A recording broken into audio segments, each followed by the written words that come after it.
Mesdames et messieurs, bonjour. Ravi de vous recevoir sur le plateau de motivation ce matin. Cette émission de UCA TV qui vous permet de découvrir les parcours scolaires et professionnels de personnes ressources. Notre vie vaut ce qu'elle a coûté d'efforts, selon François Mauriac. Notre vie aura du poids en fonction des efforts que nous aurons fournis pour arriver à la réussite. Si vous voulez savoir qui nous recevons aujourd'hui, restez connectés, vous le saurez dans quelques secondes.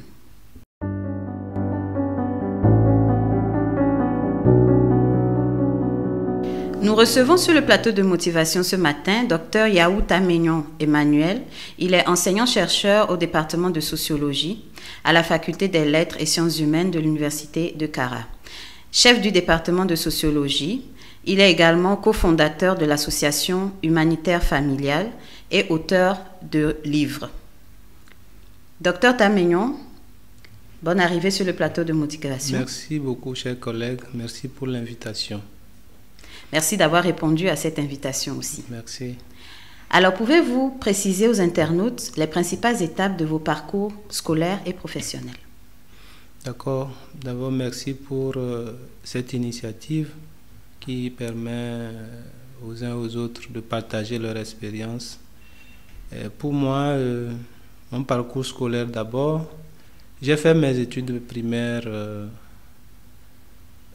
dans le canton de Koka, dans la préfecture de Felgou, et précisément à l'école primaire publique de Tanfela-Kenny. Ah oui. Alors, après cela, j'ai obtenu mon CEPD. J'ai poursuivi mes études au collège, au CEG Ville Koka. À l'époque, c'était CEG Koka. D'accord. Et après cela, j'ai eu mon CEPD et j'ai fait mon parcours, j'ai continué mon parcours à l'Institut Polytechnique Père Brungard. J'ai fait la G2, d'accord. Et j'ai eu mon bac série G2 en 2002 qui m'a permis de m'inscrire à l'université l'année qui a suivi. Et après cela, à l'université, normalement, je vais commencer peut-être déjà par parler de quelques difficultés. Normalement, je devais m'inscrire à la FASEG, puisque j'ai eu un bac G2. Mais dans mon entendement, pour moi, venant d'une famille un peu modeste, je voulais juste, après le bac 2, avoir un emploi et puis voilà, pouvoir subvenir aux besoins de ma famille et puis voilà. Mais arrivé à l'université, disons que je ne voulais même pas aller à l'université.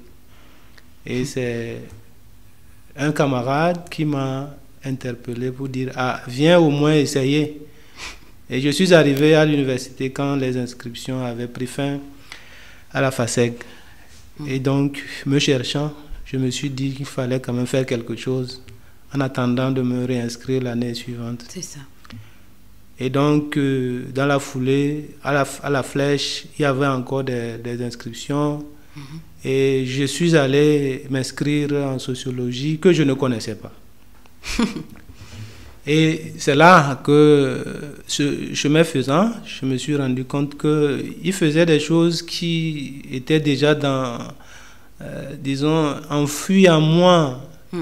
Et puis, je me retrouvais même mieux que certains qui venaient de la A4 et tout ça. Et je me suis dit, pourquoi pas? Pourquoi pas continuer? Et donc, j'ai foncé. J'ai obtenu ma licence, ma maîtrise en 3 ans, puis en 4 ans.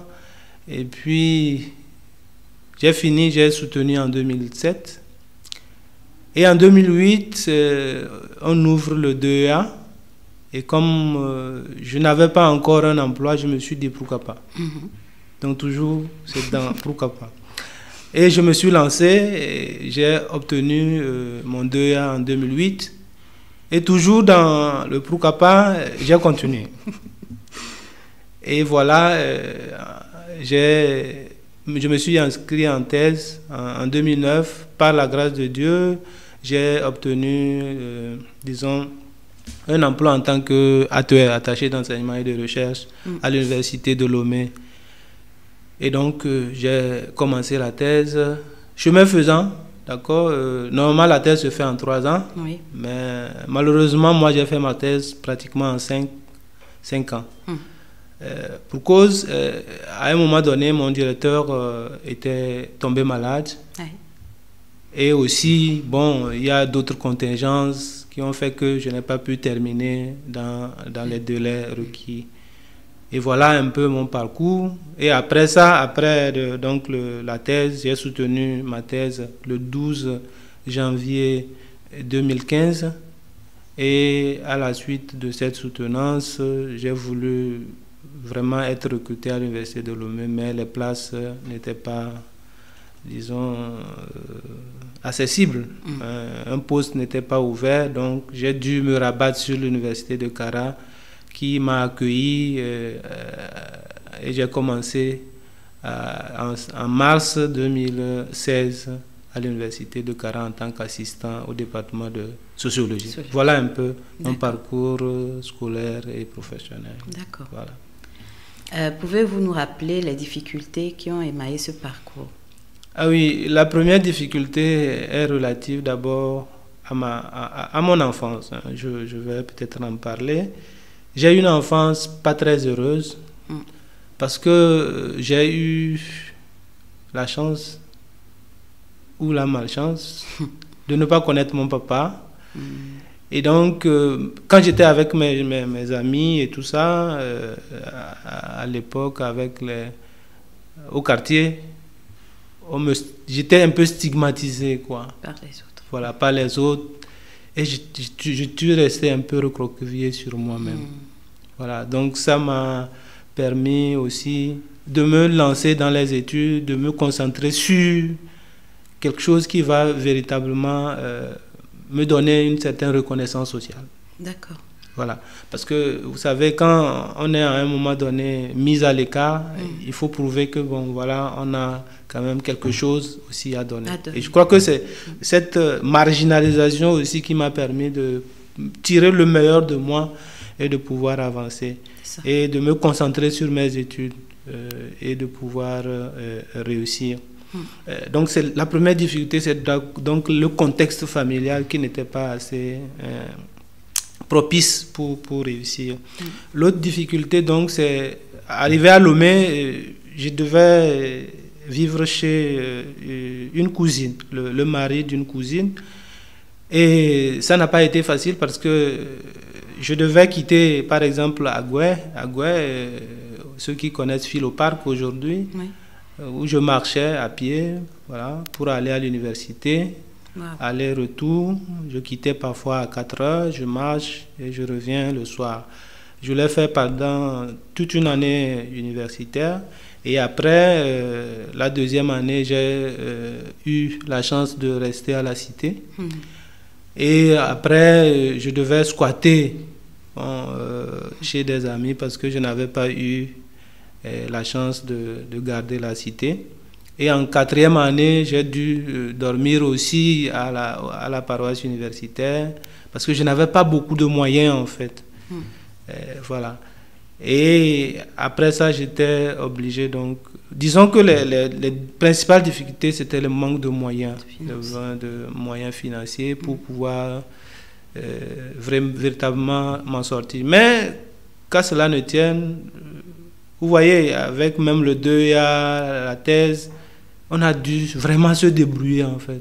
Je le dis parce que souvent on pense que, quand on nous voit, on pense qu'on est né avec une cuillère dans la bouche. Donc c'est pas ça en fait. On a dû souffrir parfois. C'est vrai que moi j'ai oublié de dire que à l'université, depuis la 2e année, j'ai fait les émigrants, d'accord, pour pouvoir joindre les deux bouts. Ah oui. Parce que par la chance, ma maman a été fonctionnaire. Donc, en laissant ça mat, j'ai dû récupérer ça. Et à Lomé, je devais faire one-two, comme on dit, pour pouvoir subvenir aux besoins, voilà, de mes besoins à l'université. Voilà, grosso modo, les difficultés qui ont émaillé un peu mon parcours. Et voilà. Bon, c'est vrai qu'il y en a d'autres, mais je crois que c'est les principales difficultés. Et après, juste après la thèse aussi, l'insertion, ça n'a pas été du tout ce que nous attendions, bien entendu. Voilà. Okay. Quelles sont les valeurs qui vous ont permis de continuer à faire les efforts nécessaires?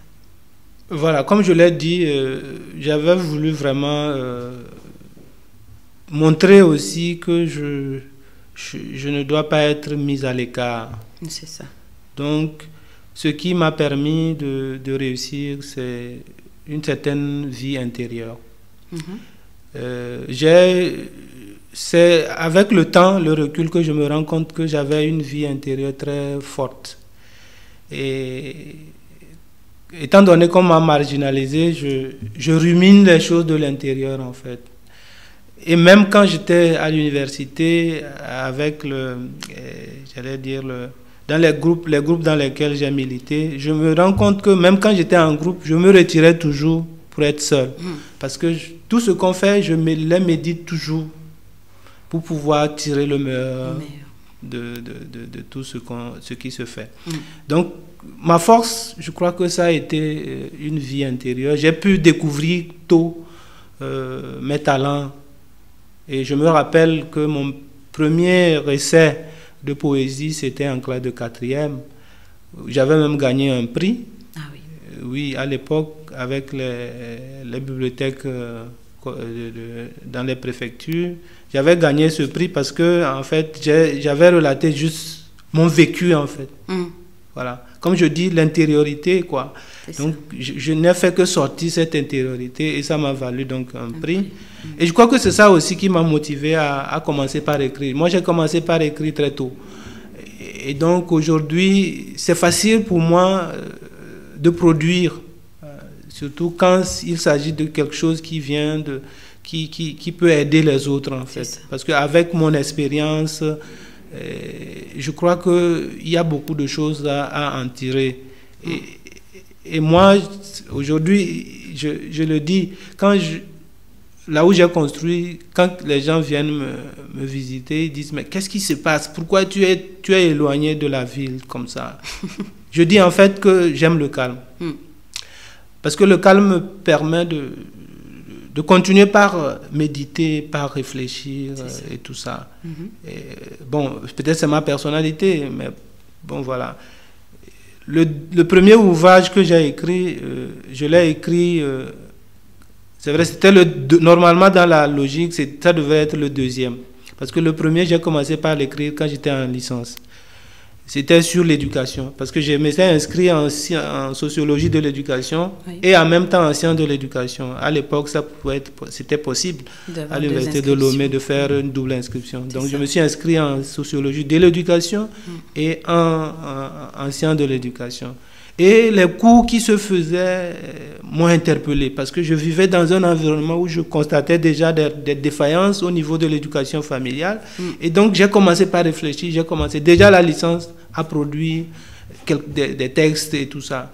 Et c'est en maîtrise que j'avais même fini un ouvrage, mais je n'avais pas les moyens de le publier. Et j'ai continué jusqu'à en 2 ans. À la faveur d'une expérience à l'université, j'ai produit un ouvrage en moins de 3 mois parce que c'était vraiment une question du respect de soi et d'autrui que j'avais vu à l'université, que je voyais dans la rue et tout ça. J'ai dit qu'il fallait produire quelque chose par rapport à cela. Et donc pour dire que vraiment, je pense mon avantage pour moi, c'est l'intériorité. D'accord. Voilà, c'est ce qui m'a permis. Quand je dis l'intériorité, c'est aussi la prière en fait.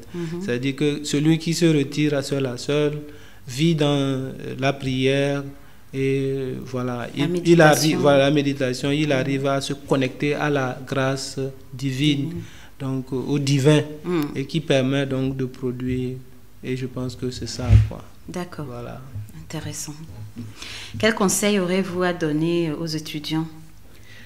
Bon, en termes de conseils, je veux juste leur dire de se battre, de ne pas attendre beaucoup de gens. C'est ça. C'est-à-dire que souvent je me dis, mais il y a un jour, pour la petite histoire, un de mes camarades d'enfance m'a rencontré. Il me dit, ben, on n'aurait jamais cru que tu pourrais réussir. Pardon. Parce que j'étais parti pour échouer, ça c'est sûr. Ça c'est vrai. Mais ce qu'il a dit m'a vraiment fait comprendre que si on se donne la volonté de réussir, on peut réussir. Parce que moi, je n'ai compté sur personne. Ça, jusqu'à aujourd'hui, je n'ai jamais compté sur qui que ce soit. Là où même j'avais compté sur des gens, ils m'ont déçu. Voilà, donc vraiment, je me suis battu seul par la grâce de Dieu et avec la grâce de Dieu. Voilà. Donc vraiment, je pense qu'il est important de se dire, je dois réussir, coûte que coûte. Voilà. Si je ne réussis pas, c'est ma faute. C'est pas la faute à quelqu'un. Voilà.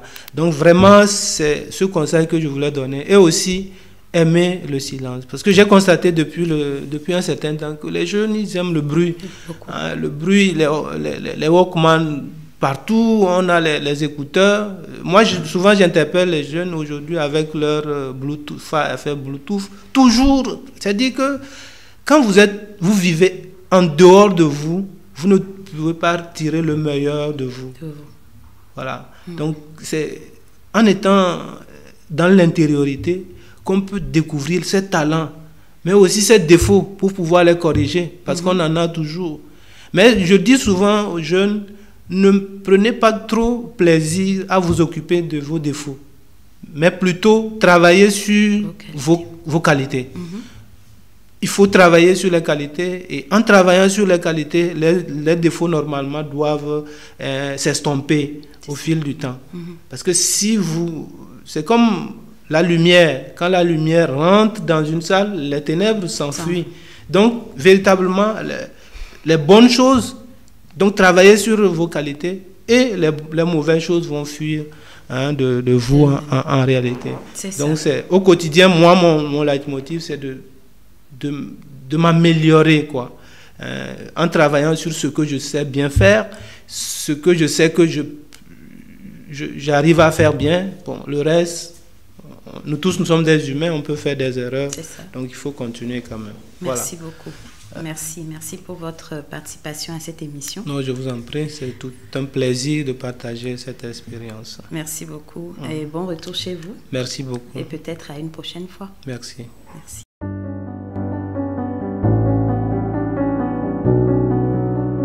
Le docteur Yahou nous a permis de comprendre que nous devons toujours fournir des efforts. Ne pas compter sur les autres, mais compter sur nous-mêmes et nous écouter. Faire des temps de silence pour pouvoir écouter notre intérieur et améliorer ce que nous pouvons pour continuer à avancer. Seuls ceux qui prennent le risque d'échouer spectaculairement réussiront brillamment, selon Robert Kennedy. N'ayons pas peur d'échouer. Ce sont des étapes normales vers le succès. Mais chaque fois que nous échouons, essayons de ne pas rester au sol, mais de nous relever et de continuer la marche. Merci de nous avoir suivis aujourd'hui. Rendez-vous dans 2 semaines pour un prochain numéro de motivation. D'ici là, portez-vous bien. Au revoir.